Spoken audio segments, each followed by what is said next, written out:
আল্লাহ তাআলা বলছেন ওয়াল আসর, যোগের কসম, সময়ের কসম, তোমাদের জীবনের কসম, সালাতুল আসরের কসম, আসরের নামাজের টাইমের কসম।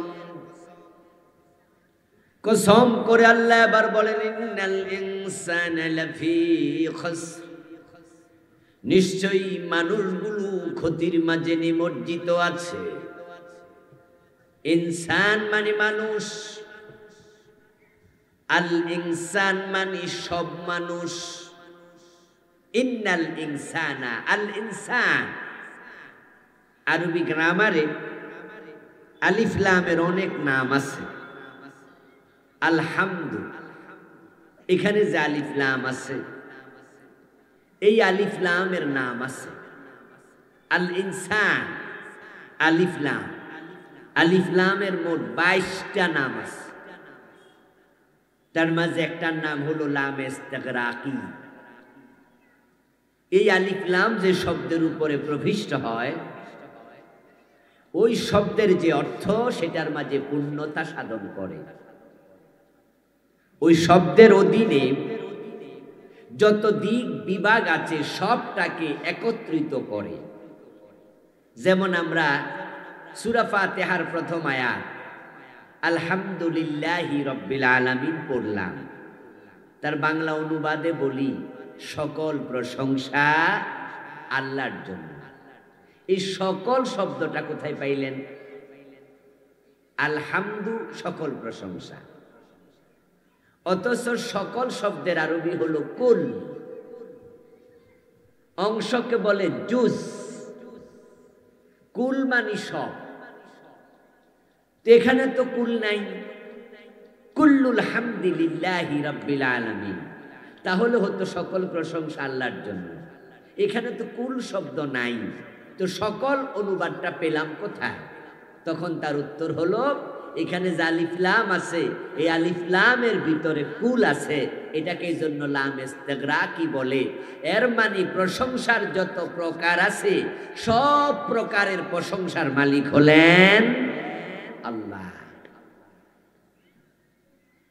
ঠিক এখানেও তাই, ওয়াল আসর, সময়ের কসম, ইন্নাল ইনসানা লাফি খাসর, নিশ্চয় দুনিয়ার সবগুলো মানুষ ক্ষতির মাঝে নিমজ্জিত হয়ে গেছে। এই যে আজকের মাহফিলে আমরা যারা আছি, যারা আমরা মানুষ, আল্লাহ বলেন সবাই ক্ষতির মাঝে আছে। তাহলে আমরা কেউ ক্ষতি থেকে মুক্ত নই, সব মানুষ ক্ষতির মাঝে আছে। এরপর বলছেন ইল্লাল্লাযীনা আমানু, তবে যারা ঈমানদার তাদেরকে আল্লাহ ক্ষতি থেকে বাঁচাইয়া দেবেন। সুবহানাল্লাহ। পরে আল্লাহ 4টা গুণ বললেন, যে ব্যক্তি 4টা গুণাবলী অর্জন করবে আল্লাহ তাকে ক্ষতি থেকে মুক্ত করে দেন। 1 নাম্বার ইল্লাল্লাযীনা আমানু, যারা ঈমান আনবে, ওয়া আমিলুস সালিহাত, এবং নেক আমল করবে, ওয়া তাওয়াসাউ বিল হাক্কি, একা একাই দিন মানবে না, নেক আমল করবে না, মানুষকেও নেক আমলের জন্য উপদেশ দেবে, দাওয়াত দেবে, ওয়া তাওয়াসাউ বিস সাবর, এবং নেক আমল করতে গেলে, দিন মানতে গেলে যদি বিপদ আসে, বিপদে তারা ধৈর্য ধারণ করবে, মানুষকেও ধৈর্যের নসিহাত করবে। আল্লাহ তাআলা বলছেন যারা এই 4টা গুণ অর্জন করবে তারা ক্ষতি থেকে মুক্ত। আমরা তাহলে প্রথমে জানবো ক্ষতিটা আসলে কি। এই যে মানুষ ক্ষতির মাঝে আছে, আল্লাহ বলতেছেন আমরা বুঝি আর না বুঝি, আল্লাহর কথার মাঝে কোনো সন্দেহ নাই। আল্লাহ যা বলেন সত্য, তাহলে সব মানুষ ক্ষতির মাঝে আছে, আল্লাহর কথার মাঝে কোনো সন্দেহ নাই। এখন সব মানুষের মাঝে আপনি আর আমিও আছি। তাহলে আয়াতে কারিমা দ্বারা বোঝা যায় যারা ক্ষতির মাঝে আছে তার মাঝে আমিও একজন। এখন ক্ষতিটা কি, প্রবলেমটা কোথায়? এক নাম্বার ক্ষতি হলো আমাদের সময় লস। ও দোস্ত, আয়াতে কারিমার একজন মুফাসসির তাফসীর করার সময় বললেন যে আমি যখন কোরআনের তাফসীর লিখছিলাম তখন সূরা আসরে মানুষ ক্ষতির মাঝে আছে, এই আয়াতের অর্থটা আমার বুঝে আসে নাই। আমি এখানে এসে আমার লেখা বন্ধ করে দিলাম। কি ক্ষতি আল্লাহ বুঝাইলেন বুঝতে পারি নাই। এর মাঝে একদিন আমি বাজারে গেলাম, মাছ বাজারে গিয়ে দেখি মাছের মাঝে বরফ দেওয়ার জন্য অনেক বরফ বিক্রেতা বরফ বিক্রি করছে। ইলিশ মাছে বরফ দেয়া লাগে, ঠিক না? আরো কিছু মাছ আছে এগুলো বরফ দিয়েই রাখতে হয়। আপনারা জেনে থাকবেন যে ইলিশ মাছ নদী থেকে তোলার পরে বেশিক্ষণ আর বেঁচে থাকে না, উঠে লাফ দিয়ে মরে যায়। এগুলো যে সেই কক্সবাজার থেকে, মেঘনা নদী থেকে, চাঁদপুর থেকে আপনাদের মনোহর দিয়ে আসে, এমন ইলিশ মাছও আছে ধরার 3 মাস পরে, 5 মাস পরে, 6 মাস পরে বাজারে যেতে হয়, ধরে বরফের ফ্রিজে রেখে দেয়। মাছ বাজারে বরফ বিক্রেতা বরফ বিক্রি করছে, টেবিলের মাঝে তার বরফ রাখা। সে আওয়াজ করে বলতেছে, ও দোকানদারেরা, আমারে ক্ষতি থেকে তোমরা বাঁচাও, আমারে ক্ষতি থেকে তোমরা বাঁচাও। আমিও বাজারে গেলাম, ও বেটার আওয়াজ শুনে আমি আগালাম। কার আওয়াজ শোনা যায়? ক্ষতি থেকে বাঁচাও। যাইয়া দেখি বরফ বিক্রেতা আওয়াজ করছে। আমি তাকে জিজ্ঞাসা করলাম, ও মিয়া দোকানদার, বরফের বিক্রেতা, কি ক্ষতির মাঝে তুমি পড়লা, চিৎকার দিয়ে বলছো ক্ষতি থেকে বাঁচাও? বরফ বিক্রেতা তখন বলে, ও মিয়া তুমি কি বোঝো না, এই বরফটা যদি মাছ দোকানদারেরা না কিনে তাহলে তো 1 ঘন্টা 2 ঘন্টা পরে বরফটা গলতে গলতে শেষ, আমার তো ফুজিয়ে নাই। আর যদি তারা কিনে কাজে লাগায় তাহলে আমার পুঁজিটা কমপক্ষে ফামু। এজন্য বলছি তোমরা এটা কিনে আমারে বাঁচাও, আমি ক্ষতির মাঝে পড়ে যাচ্ছি। তখন আমার আয়াতের অর্থটা বুঝে আসলো, আমাদের জীবনটা বরফের মতো প্রতিদিন ক্ষয় হয়ে যাচ্ছে। ওই বরফ বিক্রেতার বরফ যেমন প্রতি সেকেন্ডে কমছে, ক্ষয় হচ্ছে, 2-4 ঘন্টা পরে দেখা যাবে বরফটা আর নাই। আমরা তো মায়ের পেট থেকে আমরা দুনিয়ায় যখন আসি, আমাদের হায়াত ছিল 40, 50, 60, 70, 80 নির্ধারিত হায়াত। কিন্তু যখনই মায়ের পেট থেকে দুনিয়ায় এসে গেলাম তখন আমাদের হায়াত কিন্তু আগেরটার নাই, প্রতিদিন আস্তে আস্তে করে কমতেছে। কমতে কমতে একটা দিন আসবে যখন আমি দুনিয়াতে আর নাই। এখন আল্লাহ যাকে যে কয়দিন হায়াত দিছে ওই হায়াতটা কাজে লাগানো দরকার আছে না নাই?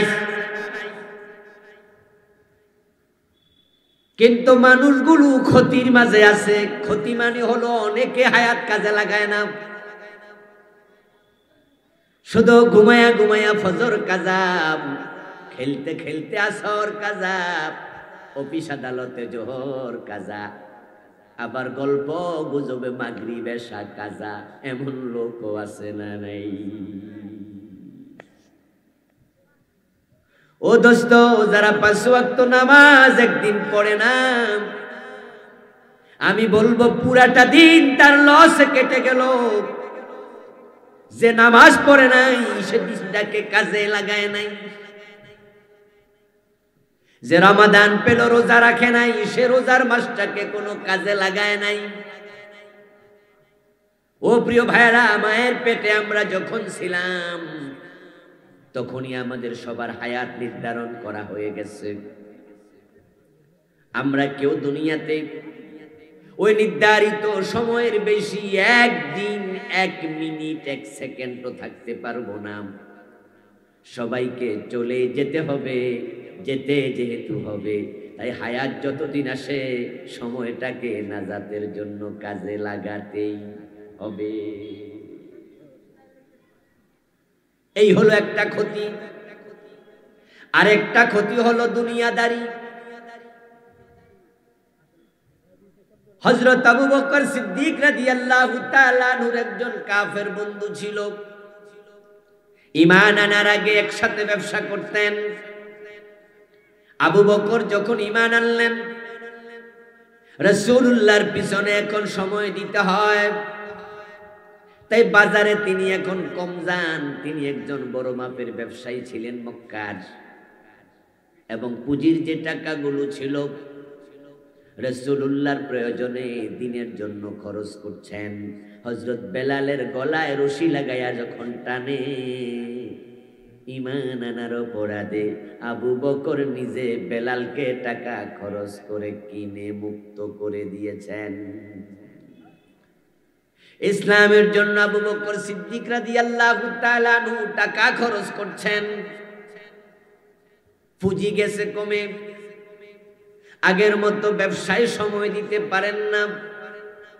উনার সেই কাফের দোস্ত একদিন আবু বকরের বাড়িতে আসলেন, এসে বলেন, আবু বকর, মুহাম্মদ সাল্লাল্লাহু আলাইহি ওয়াসাল্লামের সময় তুমি তার সাথে সময় দেওয়ার কারণে, তার সঙ্গ নেয়ার কারণে তোমার তো ব্যবসায় ক্ষতি হয়ে গেছে, তোমার পুঁজি কমে গেছে, তুমি এখন দোকানে যাও না, তুমি তো দারুণ ক্ষতিগ্রস্ত দেখতে পাচ্ছি, তুমি মুহাম্মাদের সঙ্গ ত্যাগ করো, না হয় তুমি আরো ক্ষতিতে পড়ে যাবে, তোমার দুনিয়া লস হয়ে যাচ্ছে। হিতাকাঙ্ক্ষী ওই কাফের বন্ধু আবু বকরকে বললেন, তুমি ক্ষতির মাঝে পড়ে যাচ্ছ। আবু বকর সিদ্দিকের কথা বলে বাড়ি চলে গেলেন। আল্লাহ তাআলা সূরাতুল আসর নাজিল করে প্রতিবাদ করলেন, না, আমার আবু বকর ক্ষতির মাঝে পড়ে নাই। ওয়াল আসরি, সময়ের কসম, ইন্নাল ইনসানা লাফি খাসর, সব মানুষ ক্ষতিতে আছে, ইল্লাল্লাযীনা আমানু ওয়া আমিলুস সালিহাতি ওয়া তাওয়াসাউ বিল হাক্কি ওয়া তাওয়াসাউ বিস সবর। এই 4 গুণ যার আছে তার কোনো ক্ষতি নাই। আমার আবু বকরের ভিতরে 4টা গুণ একসাথে পাওয়া যায়, তাই আবু বকরকে আমি আল্লাহ ক্ষতি থেকে বাঁচাইয়া দিছি। ক্ষতির মাঝে আবু বকর নাই, তাহলে আবু বকরের যে পুঁজি কমে গেল, আবু বকর যে এখন ব্যবসায় সময় দিতে পারে না, আল্লাহ বলে এটা তো ক্ষতি না। দুনিয়া লস হওয়ার নাম ক্ষতি না, দুনিয়া চাকরি চলে যাওয়ার নাম ক্ষতি না, বাড়িতে আগুন লাগা, জাহাজ ডুবে যাওয়া, ব্যবসায় লস হয়ে যাওয়া, জীবন চলে যাওয়া, জেলখানায় চলে যাওয়া, ফাঁসি হয়ে যাওয়া, এগুলা ক্ষতি না। এগুলা যদি ইসলামের জন্য হয়, প্রত্যেকটা আখিরাতের জন্য এটা পুঁজি। ক্ষতি কোনটা? ক্ষতি কোনটা? ক্ষতি হলো আখিরাত ভুলে যাওয়া। আবু বকর সিদ্দিক যে হযরত বেলালকে মুক্ত করার জন্য ব্যবসার পুঁজি খরচ করলেন, এটা কি আসলে ক্ষতি নাকি এটা লাভ? এই যে পাশে মসজিদ বানাবে, আপনার বাড়িতে মসজিদ কমিটির লোকেরা গিয়ে ধরলো যে আমরা মসজিদ বানাবো, আপনি 100 বস্তা সিমেন্ট দেন। আপনি জিজ্ঞাসা করলেন 100 বস্তা সিমেন্টের দাম কত? মসজিদ কমিটি বললেন যে 50,000 টাকা। এখন 500 টাকার নিচে 1 বস্তা সিমেন্ট কেনা যায় না, আপনি 50,000 টাকা দেন। এখন আপনি সাথে সাথে 50,000 টাকার চেক লিখে দিলেন। যাওয়ার পরে আপনার বউ আপনারে জিগাইল, এলাকার লোকেরা এসেছিল কেন? আপনি জবাব দিলেন যে তারা মসজিদের টাকার জন্য আসছে।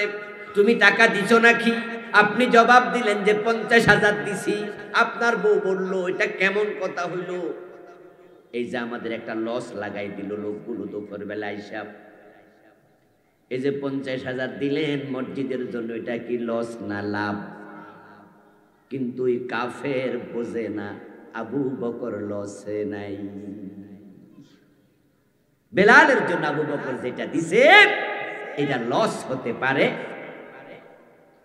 ও প্রিয় ভাইয়েরা আমার, দোকান চলছে আপনার, পাশের দোকানদারও দোকানদারি করছে, এর মাঝে আসরের আজান হলো, আজানের পর আপনি দোকান বন্ধ করে দিলেন, দোকান বন্ধ করে মসজিদে চলে গেলেন, ওযু করলেন, প্রস্রাব পায়খানা করে আস্তে ধীরে নামাজ পড়তে পড়তে 20 মিনিট লেগে গেল। এই 20 মিনিটে আপনার পাশের দোকানদার 1000 টাকা বিক্রি করছে। 1000 টাকা বেচা কেনা করলে কমপক্ষে 100 টাকা লাভ হয়। আর এই 20 মিনিটে নামাজের জন্য সময় দিলেন, এই 20 মিনিটে আপনার 1 টাকাও বেচা কেনা হলো না, 100 টাকা লাভও হলো না। এই যে 20 মিনিট গেল, দুনিয়ার মানুষের সামনে এটা লস। আসলে কি এটা লস না এটাই লাভ? ইন্নাল ইনসানা লাফি খুসর, মানুষ ক্ষতির মাঝে আছে আমার আল্লাহ বলে। 1000 কোটি টাকা আছে, বিঘা বিঘা জমিন আছে, রাষ্ট্রের বড় চেয়ারটা দখলে আছে, ইউনিভার্সিটির ভিসি আপনি পোস্ট পেয়েছেন, বড় ঢাকা বিশ্ববিদ্যালয়ের ভিসি। বাবারে বাবা, কত বড় অফিসার, রাষ্ট্রের মন্ত্রণালয়ের সচিব কত বড় অফিসার, এলাকার এমপি কত বড় নেতা, দুনিয়ার সব আছে, কিন্তু জান্নাতীর তালিকায় নাম ঢোকে নাই। আপনি লসের মাঝেই আছেন। লস মানে হচ্ছে জাহান্নাম, আর লাভ মানে হলো জান্নাত। আবু বকর কি জাহান্নামী না জান্নাতি? উম্মতের মাঝে আবু বকরের রোল নাম্বার কত? আল্লাহ বলে ইল্লাল্লাযীনা আমানু। দুনিয়ার সব মানুষ ক্ষতিতে আছে, তবে ঈমানদার ক্ষতিতে নাই, কারণ ঈমানদার হলে সে জান্নাত পাবে। সুবহানাল্লাহ। ক্ষতি থেকে বাঁচতে হলে 4টি গুণ অর্জন করতে আল্লাহ বলেছেন সূরা আসরে। প্রিয় ভাইরা, কোরআন মাজিদ আল্লাহ তাআলা অসংখ্য জায়গায় কসম করেছেন। ওয়াশ শামসি ওয়া দুহাহা ওয়াল কামারি ইযা তালাহা ওয়ান নাহারি ইযা জাল্লাহা ওয়াল লাইলি ইযা ইয়াগশাহা ওয়াস সামাই ওয়া মা বানাহা ওয়াল আরদি ওয়া মা তাহাহা ওয়া নাফসিন ওয়া মা সাওয়াহা। এভাবে আসেন ওয়াদ দুহা ওয়াল লাইলি ইযা সাজা। আরো কত কোরআনে কত কসম করেছেন। সূরা আসরের পরে আর কোনো কসম নাই। কোরআন মাজিদের সর্বশেষ কসম হলো আসর। ও দোস্ত, আসরের কসমটা বড় ইম্পর্টেন্ট কসম, কারণ আমরা আমাদের পুরা জীবন নিয়ে ব্যস্ত আছি। আল্লাহ আমাদের জীবনের কসম করে বলেন, শোন, যে জীবন পাইয়া তুই আখিরাত ভুলে গেছিস, ওই যদি 4টা গুণ অর্জন না করতে পারিস, তোর জীবনটাই তোর ক্ষতির কারণ হবে। একদিন আবু বকর সিদ্দিক রাদিয়াল্লাহু তাআলা আনহু কোন এক জায়গায় বসে কান্না করছিলেন। বসে আছেন তো, এর মাঝে চোখের পানি পড়ছে আর কি। তো ওনার পাশ দিয়ে হেঁটে যাওয়া কোনো একজন অথবা পাশে বসে থাকা কোনো ব্যক্তি জিজ্ঞাসা করলো, আপনার কি মন খারাপ? আবু বকর বললেন, না তো। কোনো কারণে কি আপনি খুব বিষণ্ণ? বলে, না তো। তো চোখের পানি কেন? কাঁদছেন মনে হয়। আবু বকর সিদ্দিক জবাব দেন, আমি দেখতে পাচ্ছি ওই গাছের মাঝে কয়টা পাখি বসে আছে। ওই পাখিগুলার জীবনটা কত নিশ্চিন্ত। এই পাখিগুলো খায় দায়, আনন্দ করে, ফুর্তি করে। একবারে ডিম থেকে ফুটেছে, তারপরে আস্তে আস্তে বড় হয়েছে। কয়েকদিন পরে পাখিগুলো সব মরে যাবে। মরে গেলে সব শেষ, কোনো টেনশন নাই। কিন্তু আমি আবু বকরের টেনশন হয়, মরে গেলে তো আমার শেষ না, আমার তো শুরু। যদি জান্নাত পাওয়া না যায়, তাহলে মানুষ হয়ে জন্ম নেয় কোনো কল্যাণ নাই। আমি যদি মানুষ হয়ে জন্ম না নিয়া ওই পাখি হতাম, তাহলে পরবর্তী জীবন নিয়ে আমার কোনো টেনশন করা লাগতো না।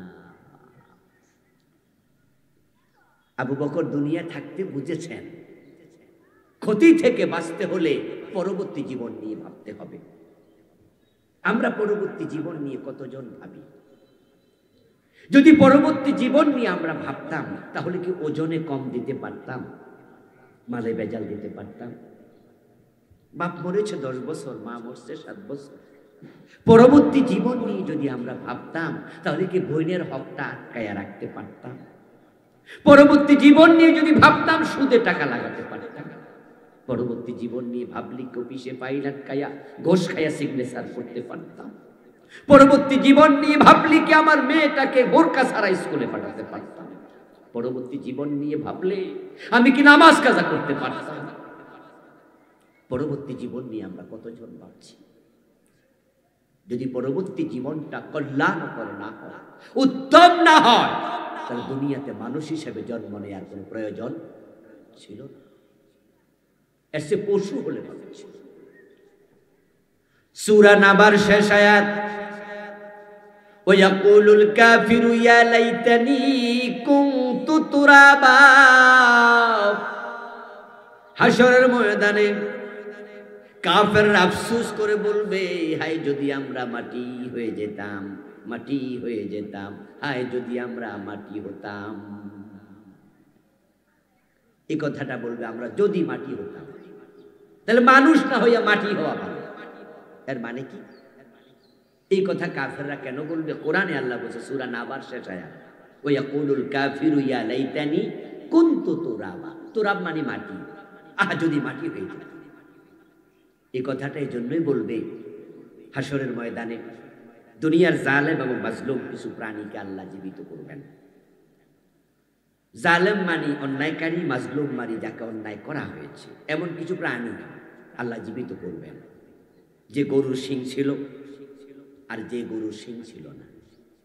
কিছু গরু দেখবেন যে শিং একটুকু একটুকু ছোট ছোট, শিং ওঠেই না।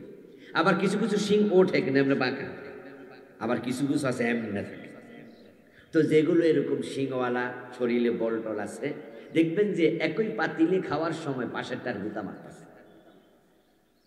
কিছু কিছু কুকুর দেখবেন বড় তাগড়া, অন্য কুকুরকে কামড়ায় দৌড়ানি মারে, সারাক্ষণ সে বাবা দাদাগিরি করে।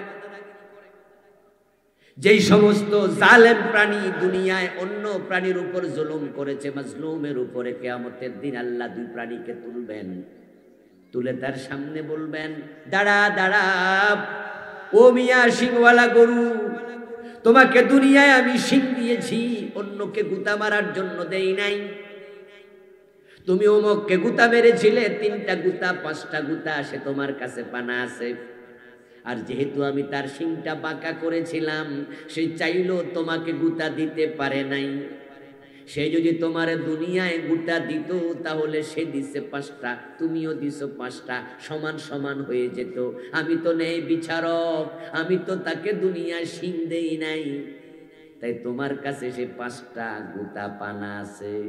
এখন আজকে তোমাকে শিং দেব না, তাকে দেব, আর সে ওই শিং দিয়া তোমারে 5টা গুতা ফিরাবে। আল্লাহ তখন শিং চেঞ্জ করে দেবেন। তখন মাজলুম প্রাণী জালেমের উপর প্রতিশোধ নেবে। যখন সে তার প্রাপ্য প্রতিশোধটা আদায় করবে, এবার আল্লাহ তাদেরকে লক্ষ্য করে বলবেন, কুনু তুরাবা, তোরা এবার মাটিতে মিশে যা। তখন কাফেররা দেখবে ওই প্রাণীগুলো মাটির সাথে মিশে যাবে। তখন কাফেররা আফসোস করে বলবে, হায় রে, যদি আমরাও এমন হতাম তাহলে জাহান্নামে যাওয়া লাগতো না। সেদিন মানুষ আফসোস করবে, দুনিয়ার আমল স্মরণ করবে, আজকে তো আল্লাহর কাছে হিসাব দিতে হবে। আপনাদের কাছে আমার জিজ্ঞাসা, এই আফসোস সেদিন করে কোনো লাভ আছে? কোনো লাভ হবে? তাহলে এখন করণীয় কি? ক্ষতি থেকে বাঁচতে হলে কি করতে হবে? আল্লাহ তাআলা সূরা আসরে 4টা গুণাবলী বলেছেন, এগুলো যারা অর্জন করবে, আল্লাহ বলেন আমি আল্লাহ তাদেরকে ক্ষতি থেকে বাঁচিয়ে জান্নাত দিয়ে দেব। জান্নাত হলো কল্যাণ, জান্নাত হলো সফলতা, জাহান্নাম হলো ক্ষতি, জাহান্নাম লস। আজকের এই মাহফিলে আমরা যারা আছি, আমরা একজনও জাহান্নামে যেতে চাই না। নিশ্চয় আমরা জান্নাতে যেতে চাই, কিন্তু জান্নাত কি চাইলে পাওয়া যায়? কে না চায় তার একটু বাড়ি হোক, গাড়ি থাকুক, সুন্দরী বউ থাকুক, সন্তানরা ভালো চাকরি পাক, কে না চায়? কিন্তু সবার কি বাড়ি গাড়ি হয় নাকি? চাইলে কি পাওয়া যায়? জান্নাত চাইবেন, কিন্তু জান্নাত তো চাইলে পাওয়া যায় না। জান্নাতে যেতে হলে আল্লাহ বলে সূরা আসরের মাঝে 4টা গুণাবলী অর্জন করতে হবে। 1 নাম্বার ঈমান। আলহামদুলিল্লাহ, এটা আমাদের সৌভাগ্য যে আজকে আমরা এখানে যারা আছি আমরা সবাই কালেমাওয়ালা, আমরা ঈমানদার। তো ঈমান তো আপনার আছে, কিন্তু ঈমানটা থাকা অবস্থায় মরা লাগবে না? এমন যদি হয় যে আপনার কৃতকর্মের কারণে ঈমানটা বাদ হয়ে যায়, তাহলে জান্নাত মিস। যার ঈমান নাই তার কপালে জান্নাত নাই। জান্নাতে যাওয়ার জন্য 1 নাম্বার শর্ত ঈমান। ইব্রাহিম আলাইহিস সালামের বাবা আজর নবীর বাপ, কিন্তু ঈমান নাই, তাই আজর জান্নাত পাবেন না। নূহ আলাইহিস সালামের ছেলে কেনান নবীর পুত্র, কিন্তু ঈমান নাই, কেনানের কপালে জান্নাত নাই।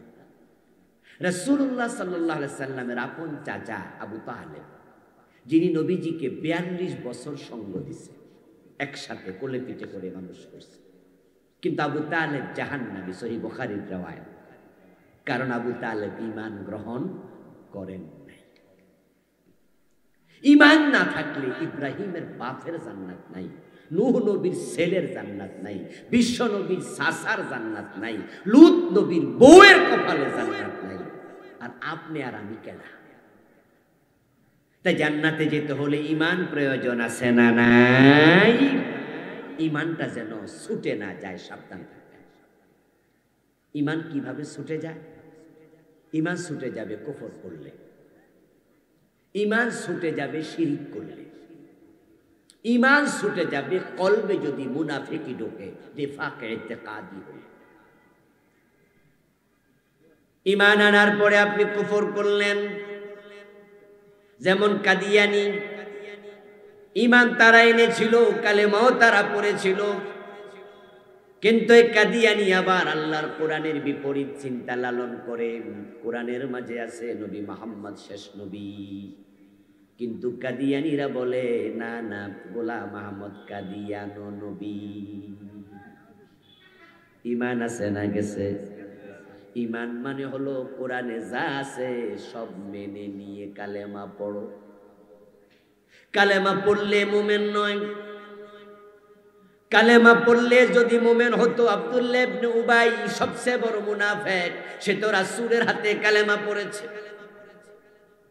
কালেমা পড়লে যদি মুমিন হতো, কোরআনের বঙ্গানুবাদ করার সময় গিরিশচন্দ্র সেন লা ইলাহা ইল্লাল্লাহ কালেমা পড়েছে, লিখেছে, বলেছে, কিন্তু গিরিশচন্দ্র সেনকে কেউ মুমিন বলে না।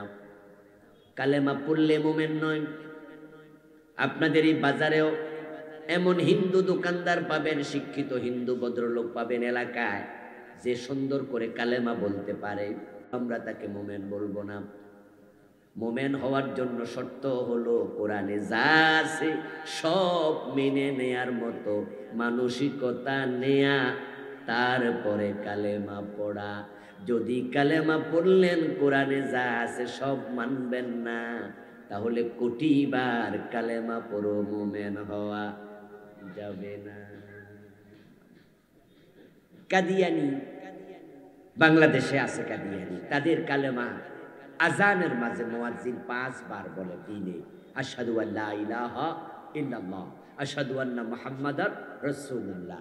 কাদিয়ানি যারা, তারা যখন নামাজ পড়ে আত্তাহিয়াতুর মাঝে কালেমা নাই, আশহাদু আল্লা ইলাহা ইল্লাল্লাহু ওয়া আশহাদু আন্না মুহাম্মাদান আবদুহু ওয়া রাসূলুহু, এটা আছে না আত্তাহিয়াতুতে? তো কাদিয়ানিরা কি কালেমা পড়ে না? তো কাফের কেন? কারণ তারা কোরআনের নবী মুহাম্মাদের শেষ নবী, এই মেসেজটা মানে না। কাফের হওয়ার জন্য পূর্ণাঙ্গ কোরআন অস্বীকার করা জরুরি নয়। পূর্ণ কোরআন যারা অস্বীকার করে সে তো কাফের বটেই। যদি কোরআনের একটা মেসেজকে অস্বীকার করে সেও কাফের। মুমিন হওয়ার জন্য বিসমিল্লাহর বা থেকে মিনাল জিন্নাতি ওয়ান নাসের সিন পর্যন্ত যা আছে সব মানতেই হবে। ইবলিস শয়তান আল্লাহর ইবাদত করতে করতে করতে করতে সে ফেরেশতাদের সমপর্যায়ে চলে গেছে, ফেরেশতাদের সাথে একসাথে থাকতো। কিন্তু আল্লাহ বলছে আদম রে সিজদা করো, ইবলিস আল্লাহর একটা আদেশ মানে নাই, সাথে সাথে ইবলিস কাফের হয়ে গেল। ইবলিস আল্লাহর কয়টা আদেশ মানে নাই? বলেন বলেন কয়টা? একটা। কাদিয়ানি মানে না কয়টা? একটা বিধান, শেষ নবী মুহাম্মদ। ইবলিসও কাফের, কাদিয়ানিও কাফের। এবার বলুন তো, চোর ধরে হাত কাটো এমন আইন আল্লাহর কোরআনে আছে? 53 বছরে আমরা কয়দিন মানছি? জেনা করলে 100 বেত দিতে হবে, সূরা নূরের মাঝে আছে কিনা? কয়জনকে 100 বেত দিছি? আলা লাহুল খালকু ওয়াল আমর, সাবধান, সৃষ্টি যার, আইন চলবে শুধুই তার। বাংলাদেশ আল্লাহর আইনে কয়দিন চলছে? তো আল্লাহর আদেশ যে শয়তান মানলো না একটা, সে বেঈমান। কাদিয়ানি মানলো না একটা, তারাও বেঈমান। আমরা ডজন ডজন বাদ দিয়া মুমিন হলাম কেমনে? এজন্য ঈমান যদি না থাকে উপায় নাই। ঈমান ধরে রাখার জন্য সব আইন মানতেই হবে, সব মানতে হবে। দেশটা স্বাধীন হলো 71-এ, 72-তে সংবিধান লেখা হলো। সংবিধান যখন লেখে ডক্টর কামাল মিয়ার নেতৃত্বে, সংবিধান লেখার সময় আল্লাহর কোরআনের আইনগুলো সংবিধানে ঢুকানোর সুযোগ ছিল কিনা? সংবিধান 72-এ লিখলো, এখন পর্যন্ত সংবিধান পরিবর্তন হলো 18 বার। এমপিরা, নেতারা সংবিধান পরিবর্তন করছে। সংবিধান পরিবর্তন করে করে আল্লাহর কোরআনের আইন ঢুকানোর সুযোগ এখনো আছে না নাই? তো যখন লেখে তখনও ঢুকাইল না, 18 বার পরিবর্তন হলো, এখনো ঢুকাচ্ছে না। তো যারা কোরআনের আইনের বাহিরে, তারা মুমিন থাকে কেমনে?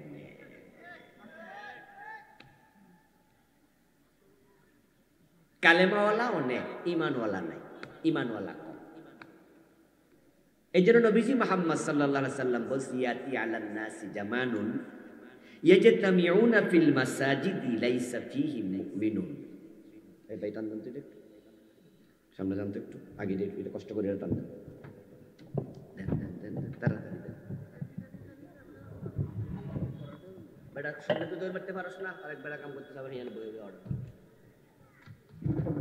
একবারে কোফাড়ে লাগতেছে। তো কি হয়েছে? এবারে হয়েছে সামনে দিকে আমার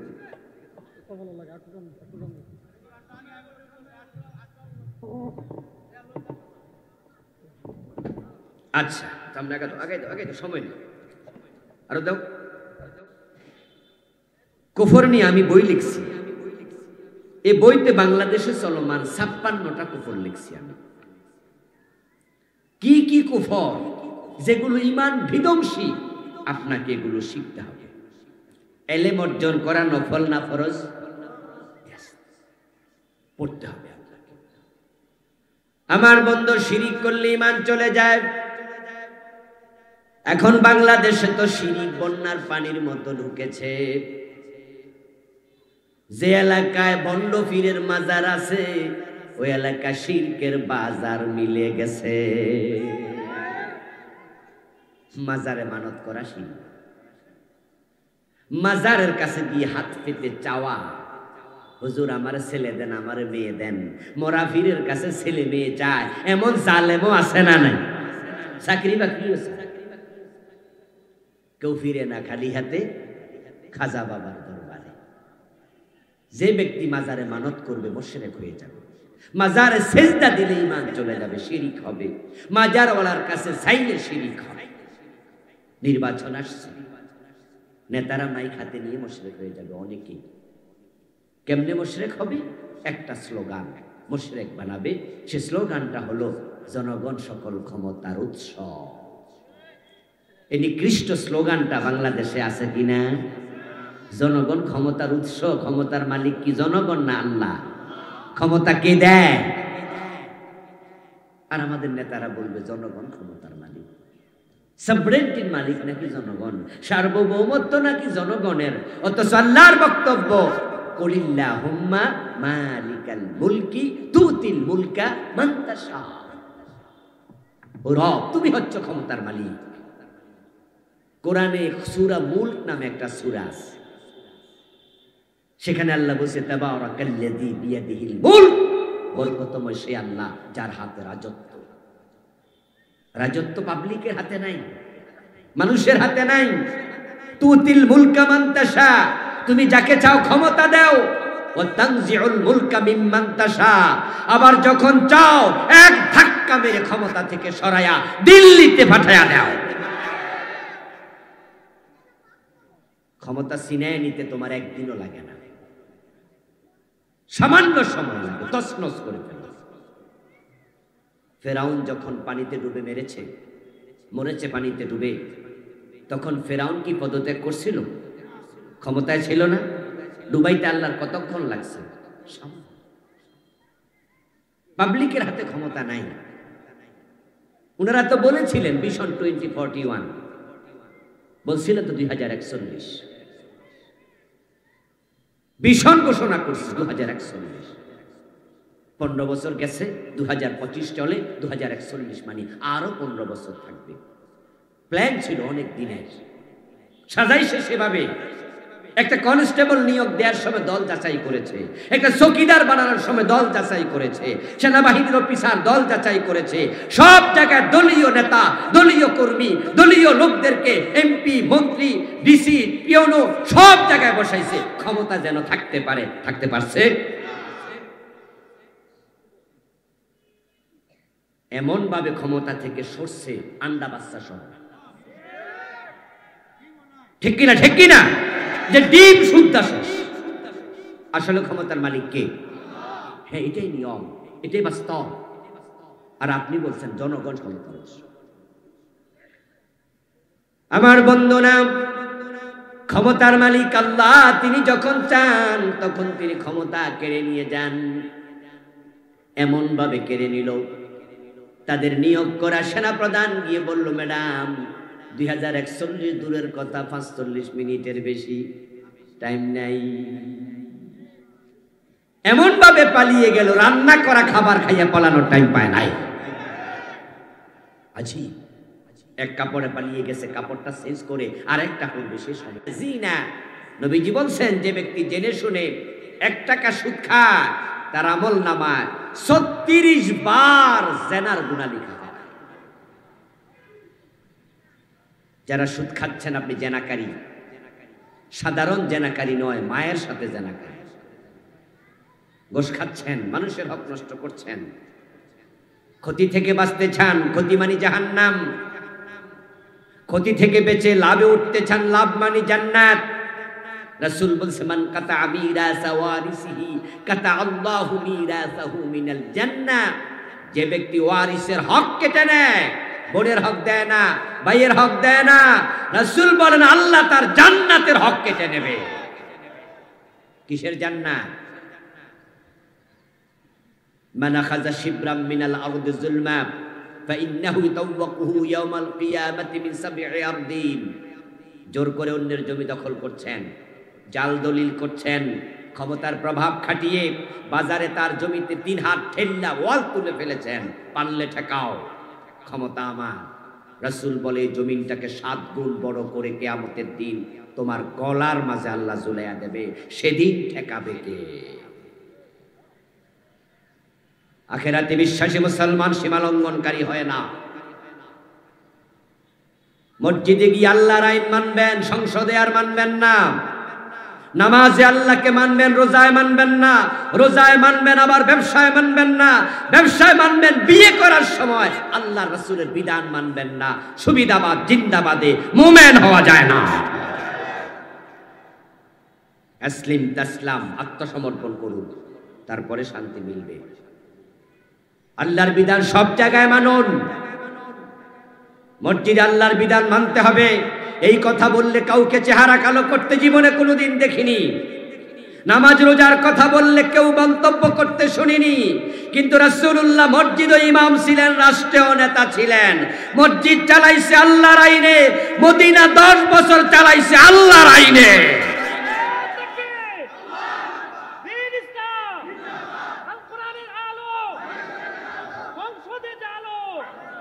রাসূল যদি মসজিদ আল্লাহর আইনে চালাতে পারে, আর আপনারা মসজিদে ঢোকার সময় ডান পা দিয়ে ঢোকেন, রাসূল শিখাইছে।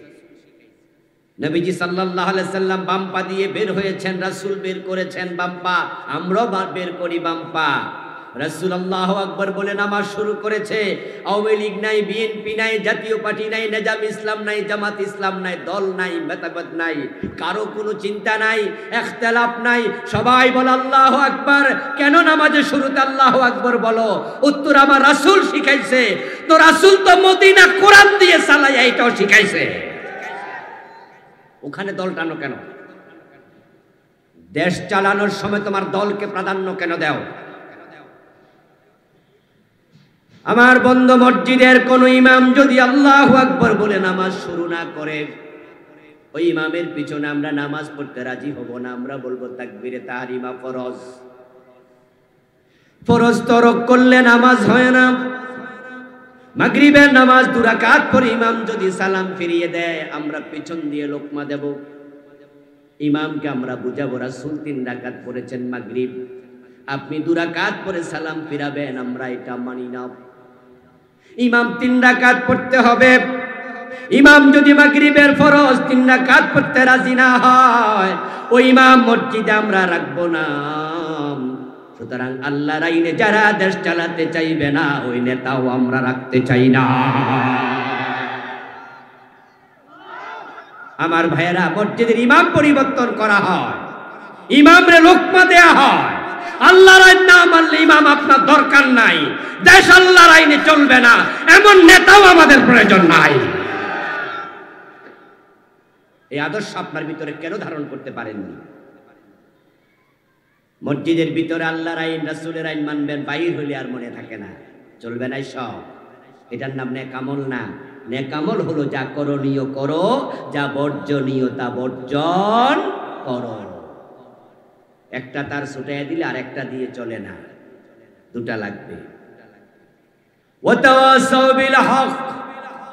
তৃতীয় নাম্বার গুণ হলো, যেই হক কথাগুলো আমরা বলছি এতক্ষণ পর্যন্ত, এগুলো একা একা আমল করলে চলবে না, এগুলো সমাজেও ছড়াইয়া দিতে হবে। এজন্যই তো সাহাবারা রাসূলের ইসলাম নিয়ে তামাম পৃথিবীতে ছড়াইয়া পড়ছে। আল্লাহর হাবিব বিদায় হজের ভাষণে বলেছিলেন, ফালিয়ুবাল্লিগ শাহিদুল গায়েবা। তোমরা যারা আজকে আমার সামনে উপস্থিত আছো, আমার কথাগুলো অনুপস্থিতদের কাছে পৌঁছিয়ে দিতে হবে। বাল্লিগু আন্নী ওয়ালাউ আয়া। আমার একটা মেসেজ যার কাছে, ও উম্মত, আমি দায়িত্ব দিলাম, তুমি মেসেজটা অন্যের কাছে পৌঁছিয়ে দাও। সেই ইয়ামান থেকে শাহজালাল রহমতুল্লাহি আলাইহি এই দ্বীনের দাওয়াত নিয়ে যদি বাংলাদেশ পর্যন্ত না আসতো, হয়তো বাংলাদেশে আমরা ইসলামের দাওয়াত পেতাম না।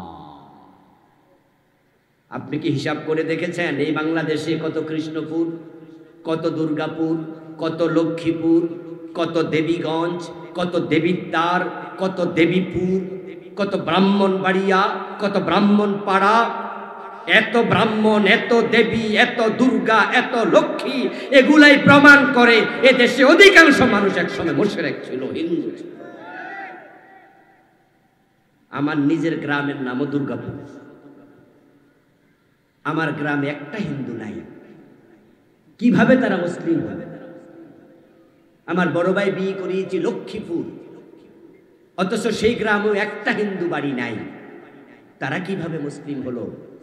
তাহলে বোঝা যায় এর পিছনে কিছু আল্লাহওয়ালা মানুষ কাজ করছে। আপনি কি কল্পনা করেন আজ থেকে 800-900 বছর আগে শাহজালাল রহমতুল্লাহি আলাইহি ইয়ামান থেকে যখন বাংলাদেশে এসেছিলেন, তখন কি প্রাইভেট কার আবিষ্কার হয়েছে? ঠেলা গাড়ি, বাস গাড়ি, চাক্কাটা, ঠেলা গাড়ি চাক্কার আবিষ্কার।